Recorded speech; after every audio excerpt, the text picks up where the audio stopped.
Clip number 370 انشاءاللہ عز و جل اس کلپ میں سورہ اعراف کی آیت نمبر 132 سے 133 تک کی تلاوت، ترجمہ اور تفسیر قرآن صراط الجنان سنیں گے۔ بسم اللہ الرحمن الرحیم،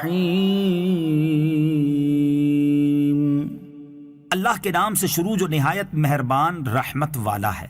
وقالوا مهما تأتنا به من آية لتسحرنا بها فما نحن لك بمؤمنين۔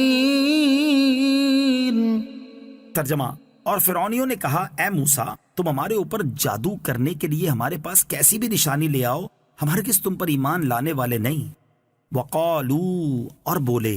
اس سے پہلی آیت میں اللہ تعالیٰ نے فرعون اور اس کی قوم کی ایک جہالت اور گمراہی بیان فرمائی کہ انہوں نے قحط، خشک سالی اور پھلوں کی کمی کو حضرت موسیٰ علیہ السلام اور ان کے ساتھ والوں کی نحوست قرار دیا، اور وہ یہ نہ جان سکے کہ بارش کا نہ ہونا، نیز غلہ اور پھلوں کا کم یا زیادہ ہونا، یہ سب اللہ عز و جل کی قدرت سے ہے، اور ان سب چیزوں کا خالق اللہ تعالیٰ ہے، کسی مخلوق کا اس میں کوئی دخل نہیں۔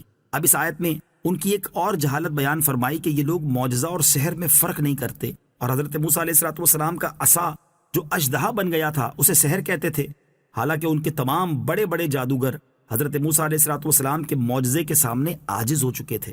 جب فرعون اور اس کی قوم کی سرکشی یہاں تک پہنچ گئی کہ انہوں نے حضرت موسیٰ علیہ السلام سے صاف صاف کہہ دیا اے موسیٰ تم ہمارے اوپر جادو کرنے کے لیے کیسی بھی نشانی ہمارے پاس لے آؤ، ہم ہرگز تم پر ایمان نہیں لائیں گے۔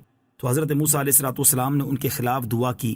آپ علیہ السلام چونکہ مستجاب الدعوات تھے اس لیے آپ کی دعا قبول ہوئی۔ حضرت موسیٰ علیہ السلام کی دعائے ضرر کے بعد فرعون اور اس کی قوم پر جو عذاب آئے ان کا ذکر اگلی آیت میں ہے۔ فَأَرْسَلْنَا عَلَيْهِمُ الطُّوفَانَ وَالْجَرَادَ وَالْقُمَّلَ وَالضَّفَادِعَ وَالدَّمَ آيَاتٍ مُفَصَّلَاتٍ فَاسْتَكْبَرُوا وَكَانُوا قَوْمًا مُجْرِمِينَ۔ ترجمہ، تو ہم نے ان پر طوفان اور ٹڈی اور پسو یا جوئیں اور مینڈک اور خون کی جدا جدا نشانیاں بھیجی تو انہوں نے تکبر کیا اور وہ مجرم قوم تھی۔ فَأَرْسَلْنَا، تو ہم نے بھیجا۔ جب جادوگروں کے ایمان لانے کے بعد بھی فرعونی اپنے کفر و سرکشی پر جمے رہے تو ان پر اللہ عز و جل کی نشانیاں پے در پے وارد ہونے لگیں، کیونکہ حضرت موسیٰ علیہ السلام نے دعا کی تھی کہ یا رب عز و جل فرعون زمین میں بہت سرکش ہو گیا ہے اور اس کی قوم نے بھی عہد شکنی کی ہے، انہیں ایسے عذاب میں گرفتار کر جو ان کے لیے سزا ہو اور میری قوم اور بعد والوں کے لیے عبرت و نصیحت ہو۔ اللہ تعالیٰ نے طوفان بھیجا، ہوا یوں کہ بادل آیا، اندھیرا ہوا اور کثرت سے بارش ہونے لگی، قبطیوں کے گھروں میں پانی بھر گیا، یہاں تک کہ وہ اس میں کھڑے رہ گئے اور پانی ان کی گردنوں کی ہنسلیوں تک آ گیا، ان میں سے جو بیٹھا وہ ڈوب گیا، یہ لوگ نہ ہل سکتے تھے نہ کچھ کام کر سکتے تھے۔ ہفتے کے دن سے لے کر دوسرے ہفتے تک 7 روز اسی مصیبت پہ مبتلا رہے، اور باوجود اس کے کہ بنی اسرائیل کے گھر ان کے گھروں سے متصل تھے ان کے گھروں میں پانی نہ آیا۔ جب یہ لوگ عاجز ہوئے تو حضرت موسیٰ علیہ السلام سے عرض کی ہمارے لیے دعا فرمائیے کہ یہ مصیبت دور ہو جائے تو ہم آپ پر ایمان لے آئیں گے اور بنی اسرائیل کو آپ کے ساتھ بھیج دیں گے۔ حضرت موسیٰ علیہ السلام نے دعا فرمائی تو طوفان کی مصیبت دور ہو گئی، زمین میں وہ سر سبزی و شادابی آئی جو پہلے کبھی نہ دیکھی تھی، کھیتیاں خوب ہوئیں اور درخت خوب پھلے۔ یہ دیکھ کر فرعونی کہنے لگے یہ پانی تو نعمت تھا اور ایمان نہ لائے۔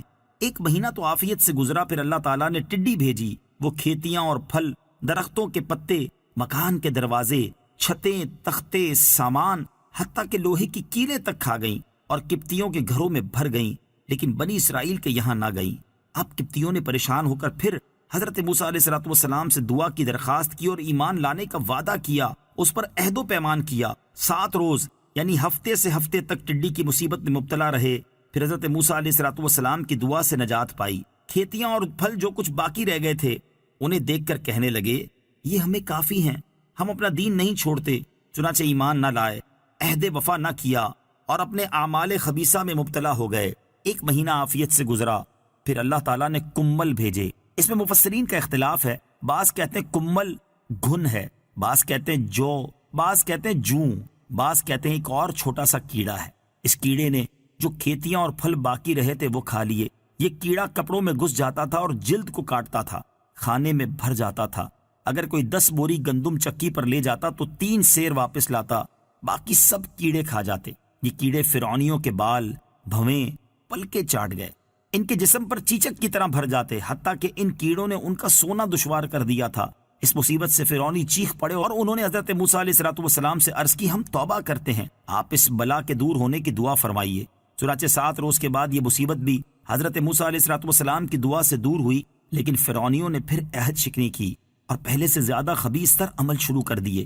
1 مہینہ امن میں گزرنے کے بعد پھر حضرت موسیٰ علیہ السلام نے دعا کی تو اللہ تعالیٰ نے مینڈک بھیجے، اور یہ حال ہوا کہ آدمی بیٹھتا تھا تو اس کی مجلس میں مینڈک بھر جاتے، بات کرنے کے لیے منہ کھولتا تو مینڈک کود کر منہ میں چلا جاتا، ہانڈیوں میں مینڈک، کھانوں میں مینڈک، چولوں میں مینڈک بھر جاتے تو آگ بجھ جاتی تھی، لیٹتے تھے تو مینڈک اوپر سوار ہوتے تھے۔ اس مصیبت سے فرعونی رو پڑے اور حضرت موسیٰ علیہ السلام سے عرض کی، اب کی بار ہم پکی توبہ کرتے ہیں۔ حضرت موسیٰ علیہ السلام نے ان سے عہد و پیمان لے کر دعا کی تو 7 روز کے بعد یہ مصیبت بھی دور ہوئی اور 1 مہینہ عافیت سے گزرا، لیکن پھر انہوں نے عہد توڑ دیا اور اپنے کفر کی طرف لوٹے۔ پھر حضرت موسیٰ علیہ السلام نے دعا فرمائی تو تمام کنوؤں کا پانی، نہروں اور چشموں کا پانی، دریائے نیل کا پانی، غرض ہر پانی ان کے لیے تازہ خون بن گیا۔ انہوں نے فرعون سے اس کی شکایت کی تو کہنے لگا کہ حضرت موسیٰ علیہ السلام نے جادو سے تمہاری نظر بندی کر دی ہے۔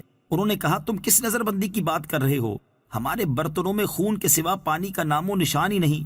یہ سن کر فرعون نے حکم دیا کہ قبطی بنی اسرائیل کے ساتھ ایک ہی برتن سے پانی لیں، لیکن ہوا یوں کہ جب بنی اسرائیل نکالتے تو پانی نکلتا، قبطی نکالتے تو اسی برتن سے خون نکلتا، یہاں تک کہ فرعونی عورتیں پیاس سے عاجز ہو کر بنی اسرائیل کی عورتوں کے پاس آئیں اور ان سے پانی مانگا تو وہ پانی ان کے برتن میں آتی خون ہو گیا۔ یہ دیکھ کر فرعونی عورت کہنے لگی کہ تو پانی اپنے منہ میں لے کر میرے منہ میں کلی کر دے، مگر جب تک وہ پانی اسرائیلی عورت کے منہ میں رہا پانی تھا، جب فرعونی عورت کے منہ میں پہنچا تو خون ہو گیا۔ فرعون خود پیاس سے مستر ہوا تو اس نے تر درختوں کی رطوبت چوسی، وہ رطوبت منہ میں پہنچتے ہی خون ہو گئی۔ 7 روز تک خون کے سوا کوئی چیز پینے کی میسر نہ آئی۔ تو پھر حضرت موسیٰ علیہ السلام سے دعا کی درخواست کی اور ایمان لانے کا وعدہ کیا۔ حضرت موسیٰ علیہ السلام نے دعا فرمائی، یہ مصیبت بھی دور ہوئی مگر وہ ایمان پھر بھی نہ لائے۔